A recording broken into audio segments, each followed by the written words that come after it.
Let's say you and I want to save the world. What would we do?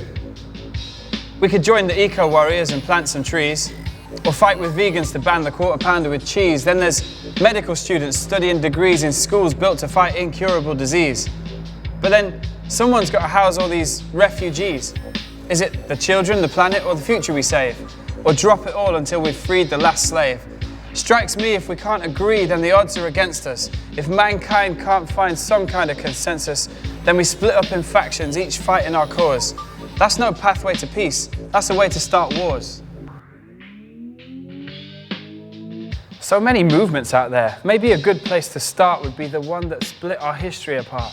It begins with Jesus, who saw millions of volunteers pour out their blood, their sweat and their tears in a movement still going, its numbers still growing over 2018 years. He said, if you really want to clean up the mess we're in, you're going to have to deal with the problem of sin. It's not the issues created by somebody else, but the darkness we carry inside of ourselves. It's not really what you do or don't, or think or say.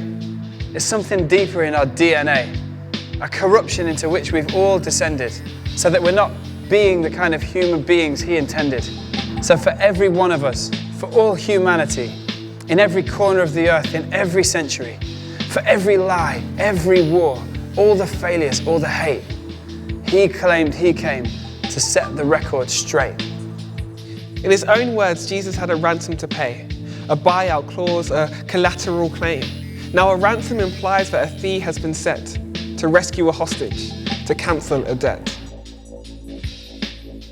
Jesus asked for the tab, and he saw the price as death and blood, a life for a life. In other words, somebody had to take a bullet for us, push you and me aside and jump under the bus. They'd have to sit right there in our electric chair. See, our debt could be cancelled if the full cost was paid, and that bank balance hung on our cross, in our grave. But consider the dilemma this plan involves. It raises more problems than it solves. If we're all in sin, then the blood we bleed can't even atone for our own misdeeds. And if God did find one innocent son or daughter, how could he give them up to death and torture? Unless he's unfair and thus unqualified to forgive on behalf of the one who died.